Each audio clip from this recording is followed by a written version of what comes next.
Ustadz, pinjam duit Pak Ustadz. Kenapa Ibu? Beli susu kaleng Ustadz. Kenapa memang kau pakai susu kaleng? Allah sudah sediakan higienis praktis. Susu kaleng kau mesti beli botolnya, beli dotnya, beli tempatnya, beli sendoknya. Coba kalau susu ASI, praktis, selesai, higienis, ekonomis. Lebih airnya kasih sebagian bapaknya. Ketika Allah perintah puasa, Allah tidak berpuasa. Ketika Allah perintah sholat, Allah tidak sholat. Ketika Allah perintah haji, Allah pun tidak bayar haji, menunaikan haji.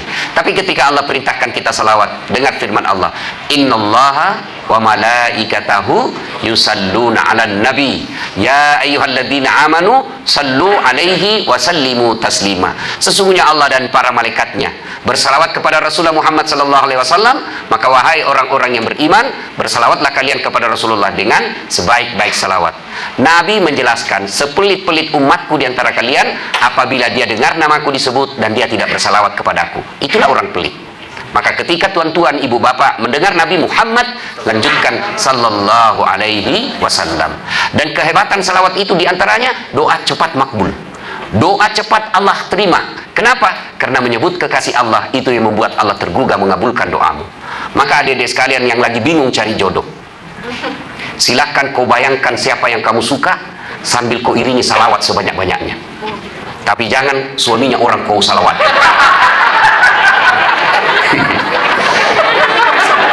Ibu bapak, saudara-saudara sekalian, perjalanan saya ke tempat ini, saya di WhatsApp.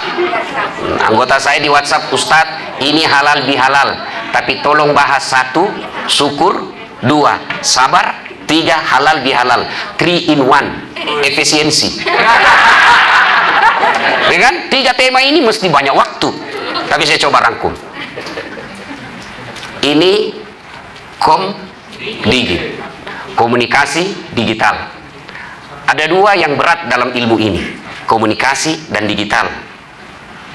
Adik-adik, komunikasi digital ini kemudian dijadikan handphone. Kau mau saya kasih handphone iPhone 17 2 tera, siapa yang mau? Coba angkat tangan. Oke. Yang kameramen mau kan? Oke. Tapi begitu saya kasih kau, dek, kau langsung tuli. Mau? Mau? Berarti yang mahal bukan handphone, yang mahal bukan jaringan. Apa yang mahal? Telinga. Allah kasih gratis, nggak perlu bayar. Untuk apa handphone kalau sudah tuli? Rusak lagi nih HP. Bukan HP rusak, telingamu bermasalah. Ayo, hebatnya lagi nih telinga, tempatnya proporsional. Bapak pernah bayangkan bagaimana seandainya daun telinga 1 di bawah ketek? Kalau Pak Ustadz, ya Pak. Iya tak? Dan hebatnya lagi nih telinga, dia bisa bedakan mana suara mantan, mana istri.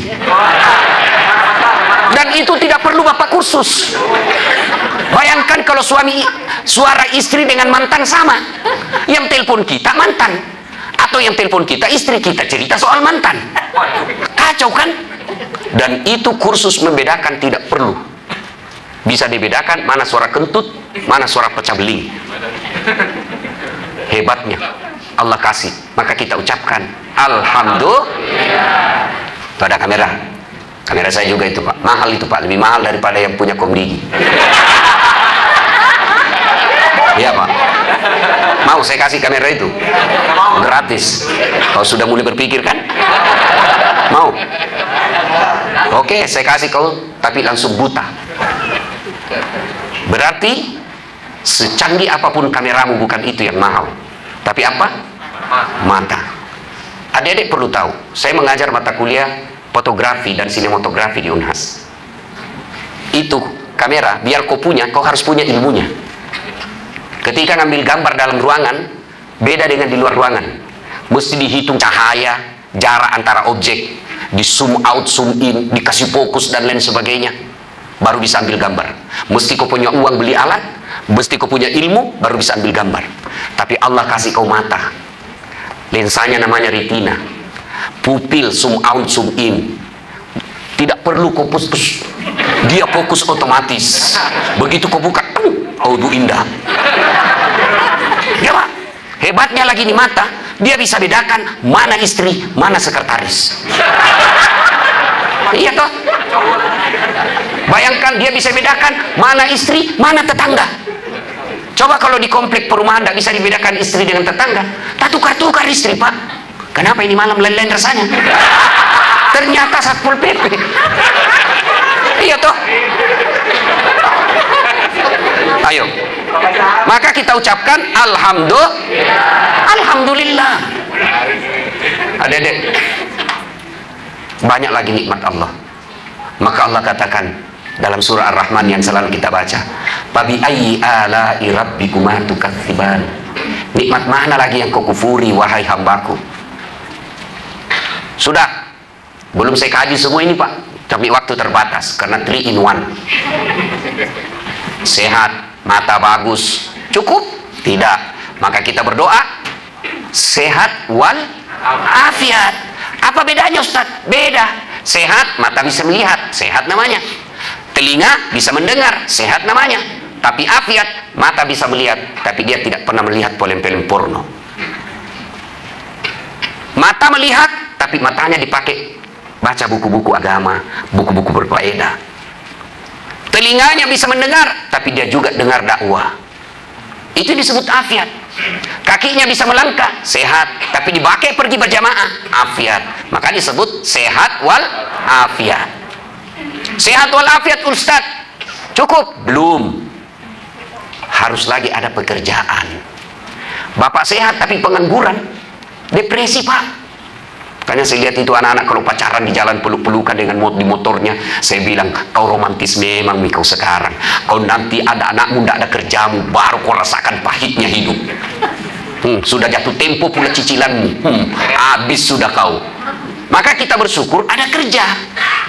Tapi gaji tidak memadai, Ustaz. Bukan tidak memadai, seleramu yang terlalu tinggi. Allah itu sudah mengukur rezeki sesuai kemampuan. Kenapa saya berdoa tidak dikasih mobil? Allah tahu kalau ada mobilmu kecelakaan. Kenapa saya tidak dikasih mobil? Allah tahu kalau ada mobilmu kau takabur, kau pakai selingkuh. Ya Allah berikan saya mobil. Ya Allah pekerjaanku tambah baik. Allah tidak tahu kalau ada pekerjaanmu naik, kau korupsi di tempat itu. Oke, saya kasih kau doamu yang lain, anakmu hafal Quran. Ketika berdoa tidak disertai syukur, yang ada apa? Sakwa sangka. Bayangkan, Pak, kalau saya berdoa hari ini, ya Allah, berikan saya privat jet, pesawat pribadi, supaya saya enak pergi dakwah. Tiba-tiba minggu depan Allah kabulkan. Bingung kan, Pak? Saya mau parkir di mana? Apturnya, pramugarinya, pilotnya. Maka Allah katakan, tidak usah dulu pesawat, mobil aja saya kasih kau. Jadi jangan pernah sangka buruk dalam pekerjaan ini. Gaji saya sedikit, bukan sedikit, seleramu yang banyak. Kenapa banyak terlilit pinjol? Bukan karena tidak ada rezeki, seleranya melebihi rezekinya. Minta belikan jilbab sama suaminya, bang, belikan saya jilbab. Suami karena cintanya dibelikan jilbab, tidak masalah. Efek peserta beli jilbab yang jadi masalah.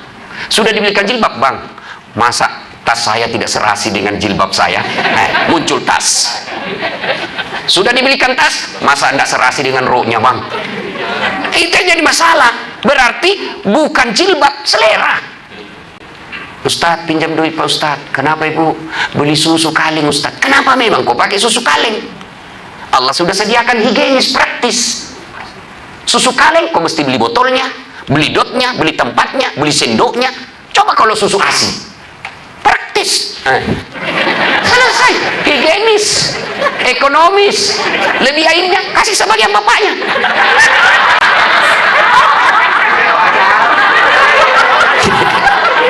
Iya toh? Maka sebenarnya kita rasa syukur yang kurang. Nah, pertanyaannya, bagaimana cara bersyukur? Sebagai pekerja, bagaimana bersyukur? Kerja yang baik. Kalau Anda kerja, cari muka sama Ibu Indah, siap-siap kecewa. Kenapa? 10 disuruh kau kerja, 8 yang betul, 2 salah, yang 2 dipersoalkan. Itulah manusia.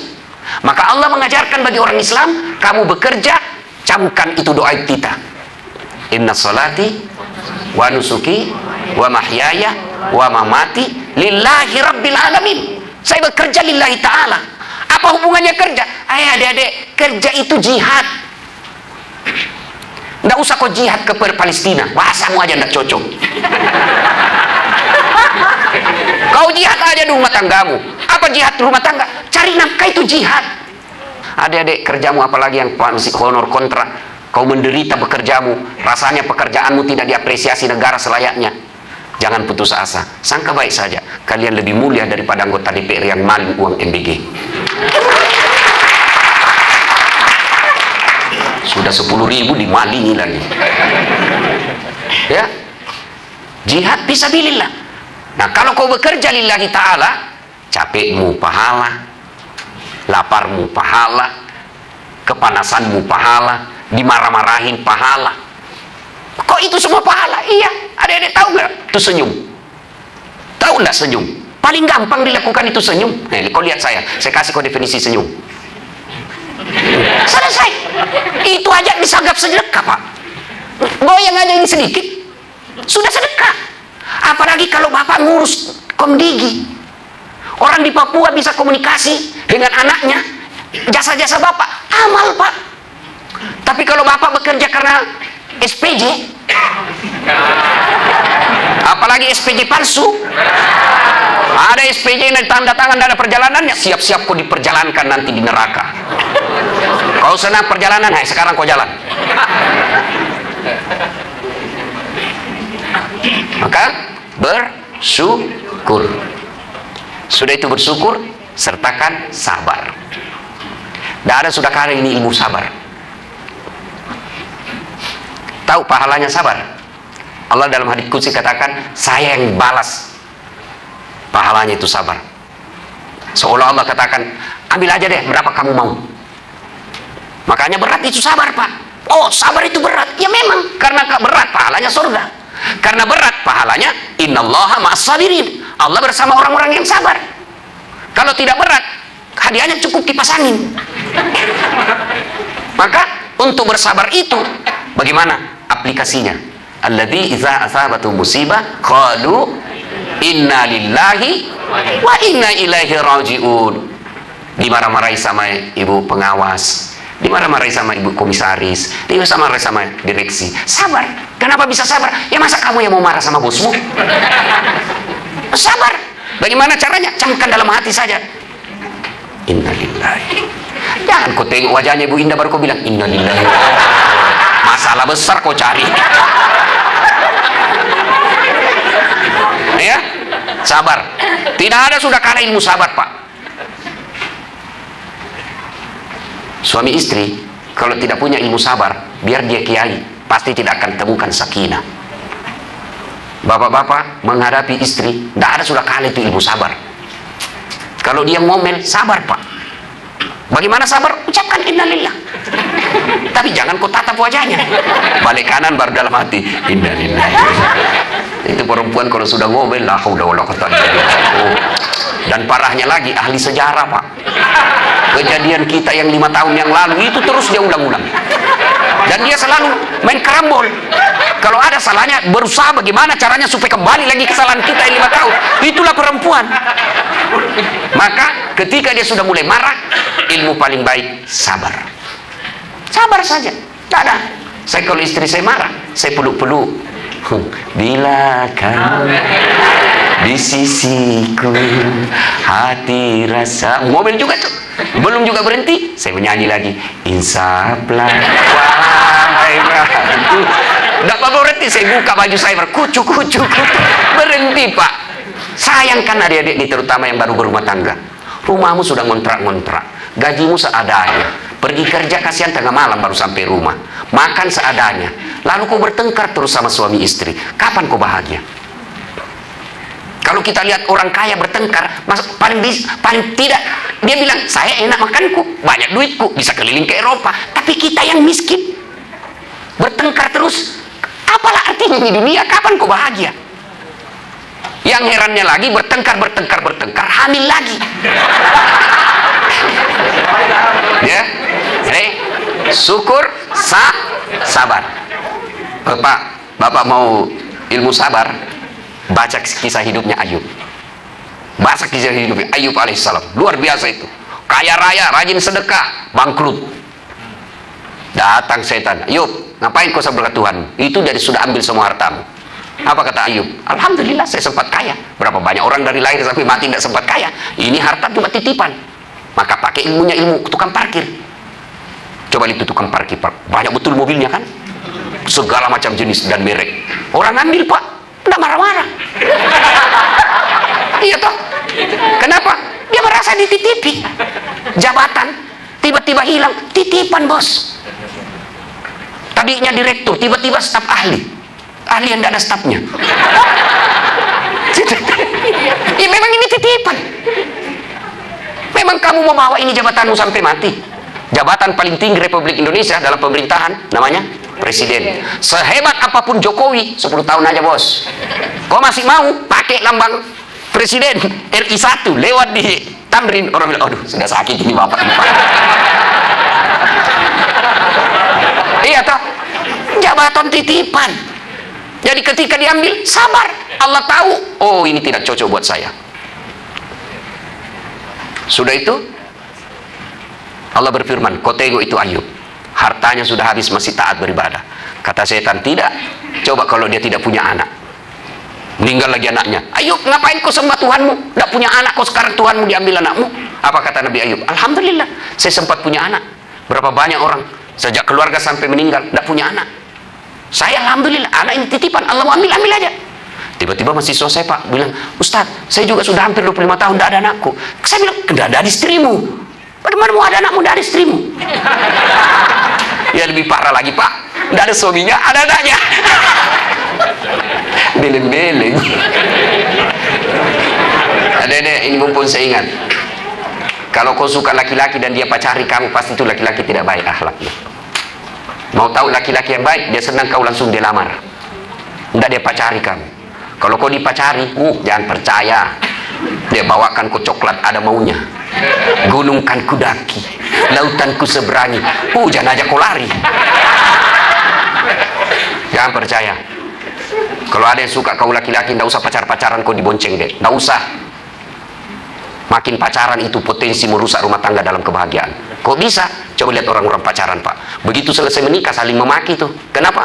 3 tahun pacaran, kebiasaan buruk itu yang dibawa sampai setelah menikah. Tapi coba kalau tidak saling kenal, bisa begitu? Saya nggak kenal istri saya. Saya kenal ibunya pengajian hari Ahad, Jumat saya lamar, Ahad berikutnya menikah. Nggak pernah lihat fotonya, nggak kenal. Nanti sudah kenal, waktu ijab kabul masuk kamarnya baru saya lihat. Alhamdulillah saling menghormati. Tapi coba orang yang 6 tahun pacaran, pasti sudah banyak sidik jari di situ. Udahlah. Dia bilang romantis. Makan kau itu romantisme. Percaya adik-adik, ini mumpung saya ingat, ketika kalian pacaran, percayalah perempuan paling dirugikan, nggak rugi laki-laki. Bapak ibu saudara-saudara sekalian, ya sudah itu kata Allah, kau lihat hartanya sudah habis, anaknya sudah hilang, masih tak beribadah. Apa kata setan? Tidak ya Allah, dia begitu karena dia sehat. Coba kalau sakit, sakit lagi Pak. Sakitnya menurut ahli kesehatan sampai detik ini belum ada yang sama sakitnya Nabi Ayub. Sakit, tapi Nabi Ayub tetap bersabar. Setan putus asa? Tidak. Dia begitu ya Allah karena ada temannya. Coba kau tidak ada temannya, diusir lagi dari kampung. Ayub, kami takut ketularan, kau tinggalkan kampung kami. Akhirnya Ayub alaihissalam diikhlaskan. Kata istrinya, oke, kau pergi, tapi ingat, kalau kau kembali saya cambuk kau 100 kali.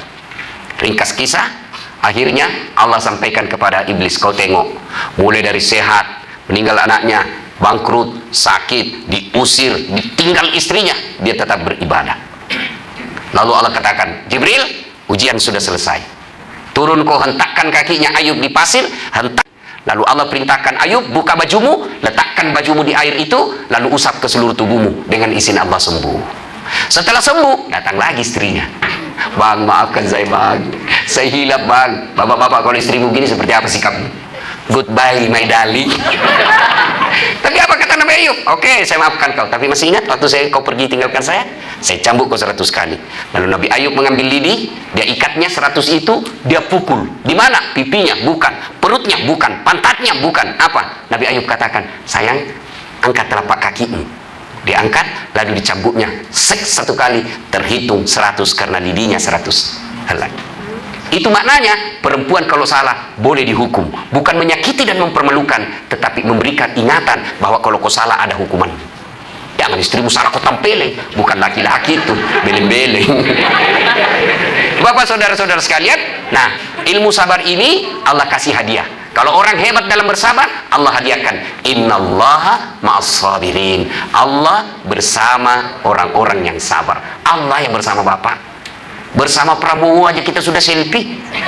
Ya Pak, bersama Dasat Latif aja kita sudah selfie. Padahal apalah ini Dasat Latif? Kau tengok ini muka saya.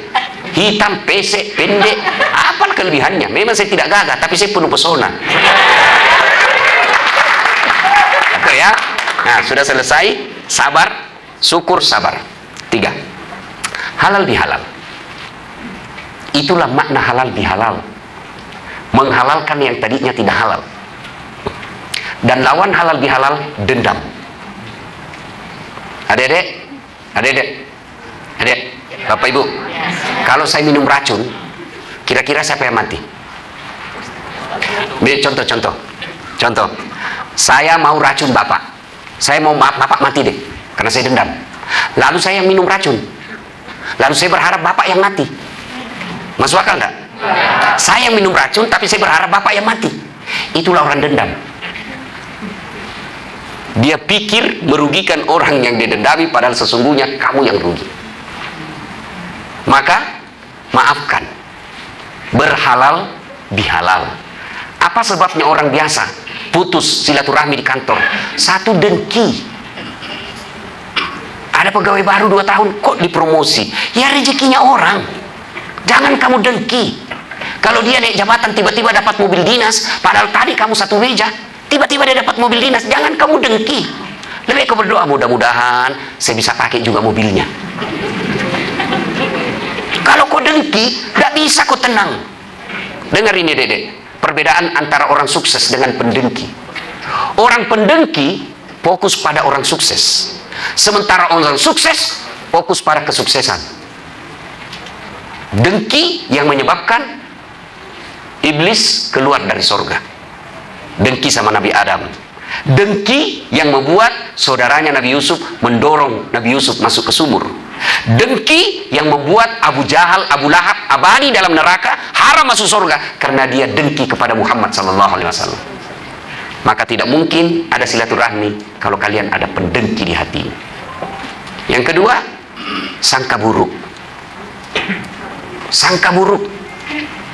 Jangan dalam kantor komdigi, rumah tangga aja tidak bisa kamu bahagia kalau kau sangka buruk. Sebaliknya, kalau kau sangka baik, pasti tenang hidupmu. Telepon suamimu pagi-pagi tidak dijawab. Oh, suamiku lagi sholat duha. Itu sangka baik, enak perasaan. Telepon jam 12 belum dijawab. Oh, suamiku lagi sholat berjamaah duhur. Telepon lagi sore belum dijawab. Oh, suamiku ketinggalan HP-nya. Itu sangka baik. Tiba-tiba masuk WhatsApp temanmu, saya lihat suamimu bonceng cewek, cantik betul. Oh, berarti suamiku lagi nge-grab. Ya kan? Enak kan perasaan kalau begini? Tapi kalau kau dengki, nggak bisa kau dapat sahabat yang baik. Ya, nah, apalagi yang bisa memutus? Serakah. Serakah itu Pak lebih bahaya dari pelit. Kalau adik-adik pelit, cuma tidak mau berbagi. Kalau serakah, sudah tidak mau berbagi, diambil barangnya orang. Itulah serakah. Nah, banyak yang bisa memutus silaturahmi, tapi waktu yang terbatas. Sekarang, bagaimana baiknya, hebatnya, keutamaannya, faedahnya orang yang banyak temannya. Kenapa Allah menganjurkan kita menyambungkan persaudaraan? 1, banyak teman, banyak rezeki. Adik-adik itikaf di Masjid Istiqlal 10 malam terakhir. Minta supaya Allah mudahkan rezekinya. Adik berdoa 10 malam terakhir. Kira-kira ada duit keluar dari tegel. Ya Allah tambah rezekiku. Tiba-tiba uang jatuh dari langit-langit. Tidak mungkin. Itu film Tom and Jerry. Iya toh? Tapi dari mana itu uang? Dari transferannya tangannya bendahara. Iya toh? Dari transferannya ibu dirut, dari transferannya teman. Berarti makin banyak temanmu, makin banyak tangan yang transfer. Saya di Makassar hampir tidak pernah laku duit saya. Kenapa? Setiap saya kemana-mana ada yang bayarkan. Saya baru turun dari mobil sudah diteriak, "Assalamualaikum Ustaz." Dalam hatiku aman lagi. Minum kopi, mau bayar, "Nggak usah Pak Ustaz." "Ah, nggak enak, nggak usah Pak Ustaz." Dalam hatiku memang itu yang kutunggu. Iya toh, banyak teman banyak rezeki. Yang kedua, banyak teman gampang selesai masalah. Kata Ibu Indah tadi, sejak 2024. Kenapa tidak bisa sejak itu? Tidak ada silaturahmi, tidak saling kenal. Begitu beliau telepon bapaknya, Pak Kasim Matar yang dosen saya, dia, "Siap Prof, siap, ya ada Prof." Segera Prof, langsung. Padahal baru beberapa hari yang lalu ini Pak. Artinya, orang yang banyak temannya, gampang selesai masalahnya. Saya pergi kantor polisi, mau ngurus perpanjangan SIM. Baru turun, sudah dilihat Kapolres. "Assalamualaikum Ustaz." "Waalaikumsalam Komandan." "Ada apa ini Ustaz?" "Perpanjangan SIM Komandan." "Panggil Kasat Lantas bagian SIM. Tolong selesaikan cepat ya. Jangan ku minta Ustaz, dosa kamu." Iya kan? Maka adik sekalian, banyak teman gampang selesai masalah.